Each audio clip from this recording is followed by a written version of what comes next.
untuk materi webinar pada siang hari ini, yaitu adalah penyusunan dan evaluasi SOP berdasarkan Permenpan RB nomor 35 tahun 2012. Jadi memang di sini fokusnya di instansi pemerintahan ya, tapi kurang lebih untuk BUMN ataupun swasta bisa juga mengadop dari peraturan-peraturan yang ada atau pedoman-pedoman yang ada pada dasar hukum Permenpan RB 35 tahun 2012 ini. Baik. Nah, dalam sebuah organisasi atau di dalam sebuah lembaga, tentu kita mempunyai suatu dokumen dengan karakteristik strategis ataupun operasional. Nah, bagaimana sih korelasi kedua hal ini? Yang pertama adalah yang strategis dan juga yang operasional. Dokumen strategis itu biasanya sifatnya Bapak Ibu seperti apa? Jangka panjang, holistik, dan juga prioritas. Atau biasa yang kita sebut sebagai dokumen rencana strategis atau Renstra yang bersifat jangka panjang tadi ya, atau bahasanya adalah bahasa-bahasa yang masih dewa, yang merupakan sasaran apa yang ingin kita capai 5 tahun ke depan itu seperti apa, begitu ya. Lalu bagaimana sih kita nanti menurunkannya kepada pekerjaan sehari-hari yang atau kita biasa kenal dengan kegiatan yang operasional, yang mana itu juga kita buat dokumennya, yang sifatnya itu adalah rutin, sektoral, dan juga detail, atau yang biasa kita sebut itu SOP, atau yang menjadi tema kita dalam webinar kali ini. Nah, bagaimana sih kedua ini yang mulai dari yang bahasanya dewa itu atau yang bahasanya sasaran, kemudian tujuan, capaian menjadi pekerjaan kita pada sehari-hari. Untuk itu kita perlu ada yang namanya peta proses bisnis, Bapak Ibu. Di sini ada gambar jembatan ya. Jadi peta proses bisnis inilah yang menjembatani atau yang menerjemahkan antara dokumen yang sifatnya jangka panjang, holistik, prioritas itu menjadi dokumen yang bisa kita terapkan dalam sehari-hari atau yang dokumen yang sifatnya rutin gitu ya atau detail. Kemudian peta proses bisnis ini juga Bapak Ibu diatur di Permenpan RB 19 tahun 2018 memang secara urutan lebih lahir dulu yang terkait aturan SOP-nya ya, baru proses bisnisnya. Namun ketika kita sudah bisa menerjemahkan Renstra ini, dokumen Renstra ini menjadi menjadi SOP, kemudian diterjemahkan melalui proses bisnis, itu juga bisa menjadi salah satu inputan dalam kita melakukan evaluasi struktur organisasi. Jadi ini ada panah ke bawah ya. Jadi sangat berhubungan antara dokumen-dokumen yang Bapak Ibu punya ini. Tidak hanya sebagai living dokumen saja, tapi sangat berkaitan satu sama lain. Sehingga kita harus menyusunnya dengan baik, tepat, dan juga melibatkan seluruh pelaksananya atau unit kerjanya dalam penyusunan dokumen-dokumen ini, Bapak Ibu. Agar kenapa?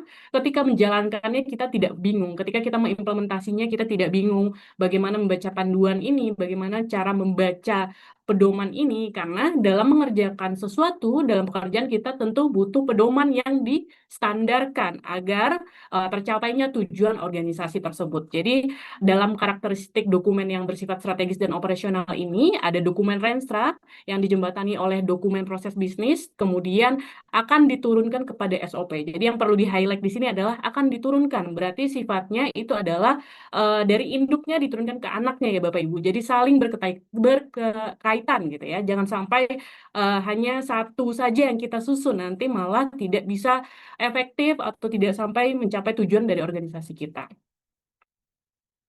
Nah, untuk menyusun SOP ini di instansi pemerintah khususnya tentunya kita tidak luput ya dari dasar hukum. Nah, dasar hukumnya itu di Permenpan RB juga dengan nomor 35 tahun 2012 tentang Pedoman Penyusunan Standar Operasional Prosedur Administrasi Pemerintah atau SOPAP yang biasa kita kenal. Nah, di dalam dokumen atau peraturan ini sudah tercantum semuanya mulai dari pengertiannya, langkah-langkahnya, kemudian simbol-simbolnya, kemudian sampai tahapan evaluasinya itu kapan sih dilakukan juga ada. Nah, kalau kita baca di pasal satunya ini Bapak Ibu, pedoman penyusunan SOPAP ini sebagaimana diatur dalam Peraturan Menteri Pendayagunaan Aparatur Negara dan Reformasi Birokrasi ini merupakan pedoman atau acuan bagi instansi pemerintah pusat dan pemerintah daerah, provinsi, kabupaten, atau kota untuk menyusun standar operasional prosedur administrasi pemerintahan atau selanjutnya disebut oleh SOPAP di lingkungan instansi masing-masing dalam rangka pelaksanaan reformasi birokrasi. Jadi memang penyusunan SOPAP ini tidak hanya berhenti di pemerintah pusat, tapi juga harus disusun juga oleh pemerintah daerah, provinsi, kabupaten, dan kota juga, Bapak Ibu, gitu ya. Jadi tidak hanya peraturan ini tidak hanya untuk satu tingkatan saja, tapi sampai ke bawahnya juga. Nah, di dalamnya Bapak Ibu bisa baca juga nanti untuk pedoman-pedoman lainnya gitu ya. Nanti juga akan saya sampaikan beberapa terkait di dalam peraturan Permenpan RB 35 2012 ini apa saja sih isinya gitu ya. Pertama ada di dalamnya itu adalah jenis SOP. Di sini ada yang namanya SOP teknis ataupun SOP administratif. Mungkin yang akan banyak kita bahas pada hari ini adalah SOP administratif. Nah, kalau dilihat dari pengertiannya sendiri di Permenpan RB nomor 35 tahun 2012 ini, SOP teknis adalah standar prosedur yang sangat rinci dan bersifat teknis. Setiap prosedur yang diuraikan dengan sangat teliti sehingga tidak ada kemungkinan-kemungkinan variasi lainnya, begitu ya. Kalau SOP teknis ini memang bahasannya atau ada prosedur-prosedurnya itu lebih teknis ya Bapak Ibu. Seperti misalnya dalam pengujian lab bagaimana sih tata caranya gitu ya. Nah, kemudian di jenis SOP yang kedua itu ada namanya SOP administratif. Kalau kita lihat dari pengertiannya juga Bapak Ibu, SOP administratif ini adalah standar prosedur yang diperuntukkan bagi jenis-jenis aktivitas yang bersifat administratif. Nah, kemudian untuk SOP ini sendiri, menurut cakupan dan besaran aktivitasnya juga ada dua macam lagi. Ada yang namanya SOP makro, ada juga yang namanya SOP mikro. Nah, SOP makro dan SOP mikro ini juga saling berkaitan, Bapak Ibu, tidak lepas dari satu sama lainnya. Nah, kalau dilihat lagi dari pengertiannya, SOP makro ini adalah SOP yang berdasarkan cakupan dan besaran aktivitasnya mencakup beberapa SOP mikro. Jadi bisa dibilang di atasnya SOP mikro itu ada SOP makro. Tapi kalau kita lihat secara lingkupnya, SOP makro itu kalau dari segi pelaksananya, kalau di kementerian itu berarti eselon 1, eselon satunya. Kalau SOP mikronya sudah masuk ke dalam satu unit eselon 1 saja di dalamnya gitu ya. Misalkan kalau Bu Ambar sekarang ada di Biro OSDM, berarti kalau SOP mikronya itu adalah SOP Biro OSDM, SOP makronya adalah SOP Kementerian Kebudayaan. Seperti itu ya cakupannya. Jadi kita lihatnya dari cakupannya, kemudian dari alurnya itu lebih melibatkan pelaksana yang seperti apa gitu ya. Jadi SOP makro sekali lagi itu adalah di dalam kementeriannya ya. Misalnya eselon 1, 2, antara eselon satunya saja. Tapi kalau SOP mikro itu hanya di dalam unit eselon satunya. Misalnya ada pelaksananya siapa gitu ya, stafnya dan lain-lainnya. Jadi itu perbedaannya dan hubungan antara SOP makro SOP mikro ini sangat erat karena ketika kita ingin mengidentifikasi judul SOP mikro, kita harus melihat juga Bapak Ibu dari judul-judul yang ada di SOP makro. Kira-kira keterlibatan kita di proses yang mana? Kira-kira mana saja alur yang bisa kita jadikan sebagai judul juga di SOP mikro gitu ya. Kemudian next, nah ini untuk leveling dokumen sebuah dokumen ada yang pertama itu namanya manual organisasi. Nah, manual organisasi itu apa? Tadi di awal saya sempat singgung sedikit tentang peta proses bisnis, Bapak Ibu. Nah, ketika peta proses bisnis sebuah kementerian, lembaga, atau pemerintah daerah gitu ya, kita buat, misalnya ada 100 judul peta lintas fungsi di proses bisnis kita, akan kita bukukan dan itu namanya adalah manual organisasi. Kemudian di tingkatan selanjutnya ada namanya dokumen SOP makro, kumpulan-kumpulan SOP makro yang sudah kita susun, yang sudah kita diskusikan dengan pelaksananya yang saya sampaikan tadi adalah di antar unit eselon 1 di sebuah kementerian misalnya gitu ya. Kemudian ada dokumen SOP mikro dan yang terakhir itu biasanya yang paling sering dimiliki oleh instansi pemerintah itu adalah SOP teknis seperti Juknis gitu ya. Eh, Kemudian sangat sering ditanyakan apa sih bedanya Juknis dan juga SOP.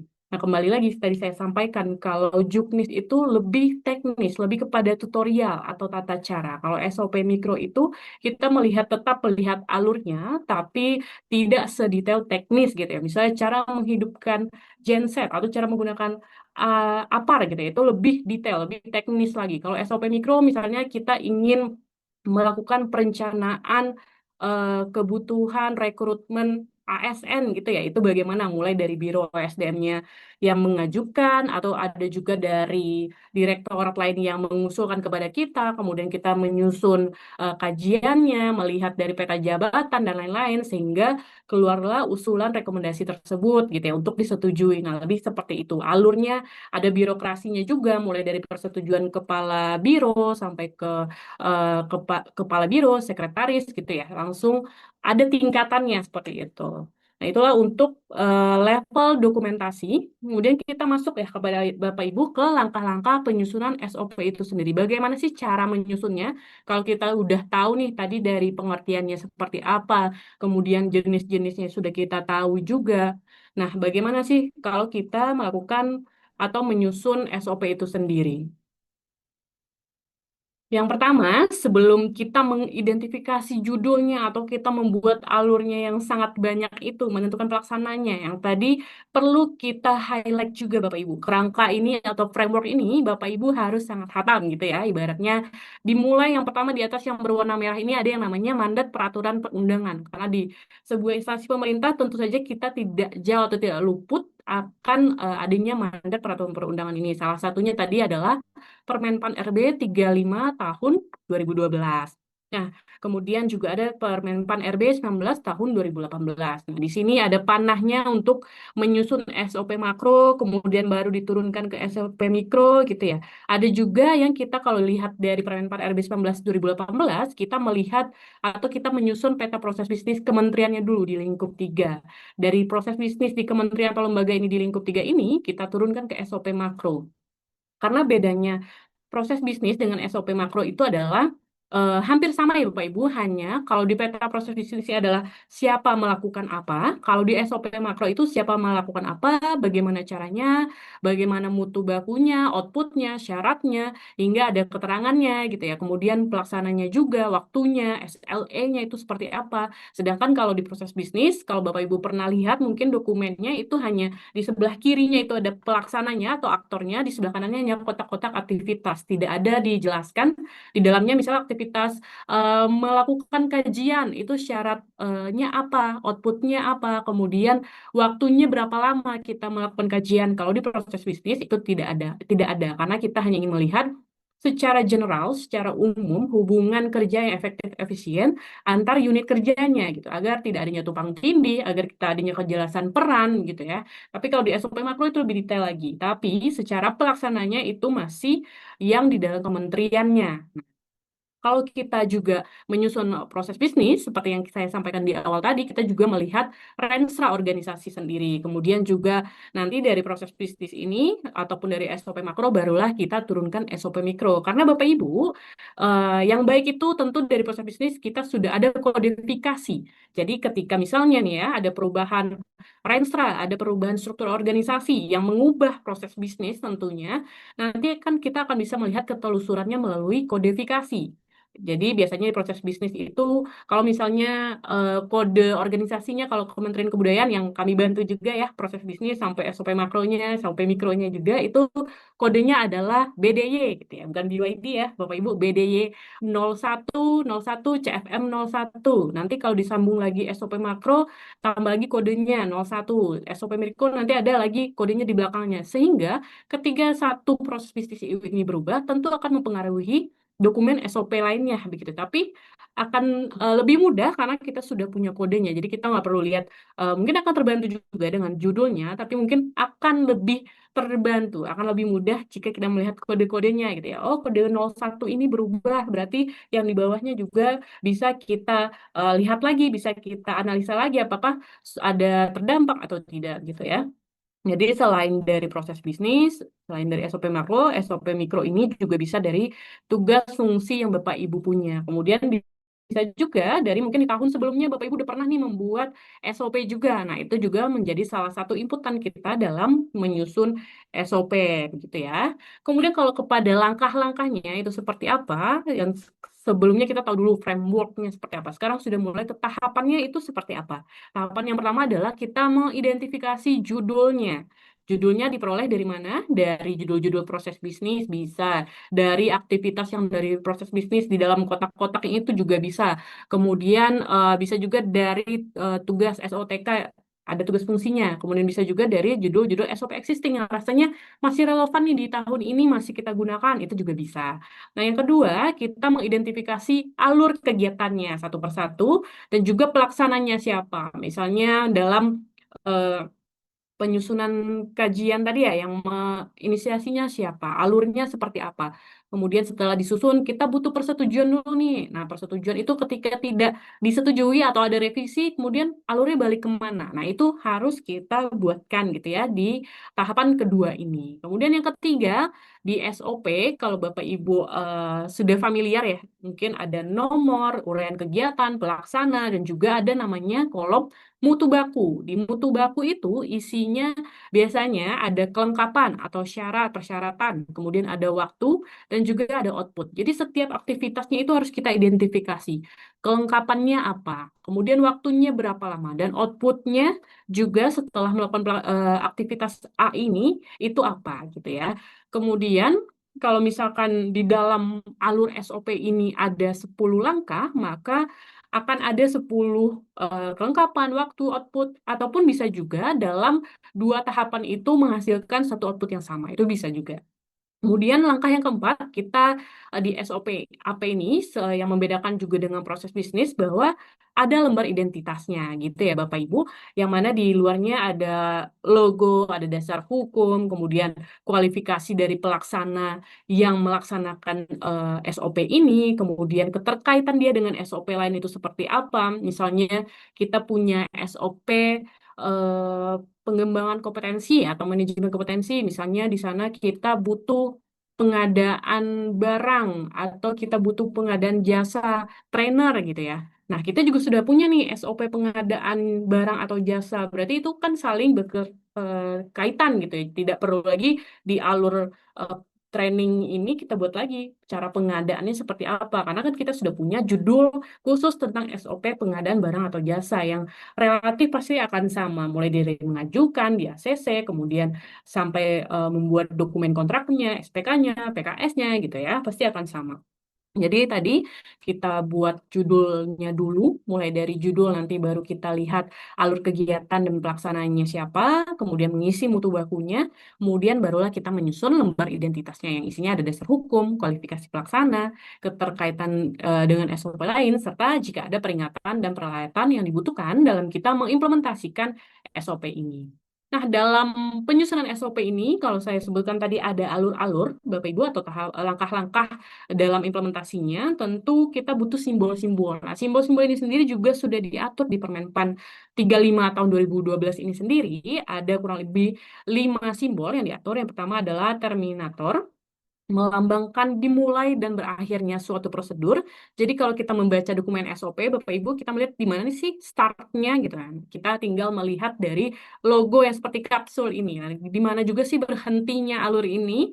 Nah, ini juga bisa kita lihat dari simbol terminator ini. Kemudian, yang paling akan sering kita lihat adalah logo atau simbol proses ini, yaitu melambangkan sebuah aktivitas. Dan biasanya kotak atau persegi panjang ini diletakkan sesuai dengan siapa pelaksana dari setiap tahapan itu. Misal tahapan pertama pelaksananya divisi A, berarti ditaruh di kotaknya di divisi A. Selanjutnya di langkah kedua pelaksananya divisi B, maka ditaruh juga kotaknya di divisi B. Kemudian ada juga belah ketupat biasanya kita sebut ini ya, atau logo decision, simbol decision di mana akan melambangkan pecah alur ataupun pengambilan keputusan. Biasanya ya kita butuh, namanya di instansi pemerintah kita butuh persetujuan dari atasan. Nah, mungkin nanti ada kemungkinan ya atau tidaknya. Jika ya apa, jika tidak atau apa. Kemudian ada panah yang melambangkan arah prosedur dari mana ke mana. Kemudian juga kalau misalkan melebihi dari halamannya, maka ada yang namanya off-page connector, koneksi perpindahan halamannya itu sendiri. Kemudian dalam penyusunan SOP AP yang harus kita perhatikan, Bapak Ibu, do's and don'ts-nya, kalau untuk hal yang harus dilakukan, yang pertama adalah pelaksana terkait dalam SOP-nya harus jelas. Kemudian yang kedua, aktivitas atau kegiatan ditulis dengan kalimat aktif dan ditulis dengan jelas. Seringkali nih kalau kami mendampingi, misalnya pelaksananya sudah ada bagian rencana keuangan atau jabatan pelaksana atau staf pelaksana. Di kolom aktivitas atau uraian kegiatannya dibuat lagi. Bagian perencanaan keuangan menyusun laporan keuangan. Sedangkan sebenarnya kita sudah ada kotak yang tinggal kita letakkan di kolom pelaksananya saja. Jadi tidak perlu di dalam kotak aktivitasnya atau di kolom uraian kegiatannya kita tulis lagi pelaksananya siapa. Cukup kita melihat kotak-kotaknya saja. Kemudian yang ketiga, menggunakan simbol sesuai dengan ketentuan yang tadi sebelumnya sudah disampaikan. Yang keempat, kolom kelengkapan diisi dengan kata benda gitu ya. Misalnya dokumen renstra, kemudian ada disposisi atau surat undangan gitu ya. Kalau di kelengkapan ataupun di output isinya dengan kata benda. Kemudian yang harus kita perhatikan juga yang di nomor 5 adalah kolom keterangan ditulis dengan penjelasan yang mendukung. Misalnya Bapak Ibu dalam melakukan input ini kita menggunakan aplikasi. Nah, itu bisa kita tulis di keterangan. Atau sebenarnya karena SOP mikro ini tetap walaupun misalnya di dalam unit kerjanya saja misalnya di Biro SDM saja tetap juga menyampaikan ke pihak luar. Nah, itu bisa kita tulis di keterangan. Kalau don'ts-nya itu adalah isi SOP tidak substantif dan terlalu banyak step birokrasi, serta pihak eksternal ditulis dalam kolom pelaksananya. Nah, ini contoh yang sudah pernah kita dampingi Bapak Ibu untuk lembar identitasnya. Ada dasar hukum, keterkaitan, peringatan, kemudian kualifikasi pelaksana gitu ya. Dan ini untuk contoh dari alur mulai dari uraian kegiatan, pelaksana hingga mutu bakunya Bapak Ibu. Nah, ini juga sebagai contoh kodifikasi mulai dari peta proses bisnis ke SOP makro hingga ke SOP mikronya. Jadi ada keterkaitan antara satu sama lain. Nah, ini hanya lembar kerja untuk Bapak Ibu bisa mengidentifikasi judul-judul SOP mikro dilihat dari tugas fungsinya. Misal fungsinya dari unit kerja Bapak Ibu melaksanakan urusan kegiatan kepegawaian. Outputnya apa? Laporan kehadiran pegawai. Aspek dari laporan kehadiran pegawai misalnya apa? Pembuatan atau penyusunan. Maka judulnya adalah aspek ditambahkan output. Jadi penyusunan atau pembuatan laporan kehadiran pegawai gitu ya. Nah, ini juga salah satu contoh aja penurunan mulai dari proses bisnis sampai ke SOP gitu ya. Kurang lebih seperti itu mungkin paparan dari saya, Bapak Ibu. Nanti mungkin bisa kalau masih kurang atau masih ingin didiskusikan bisa melalui sesi tanya jawab nanti. Terima kasih. Saya kembalikan ke Mbak Nia. Baik, dengan senang hati.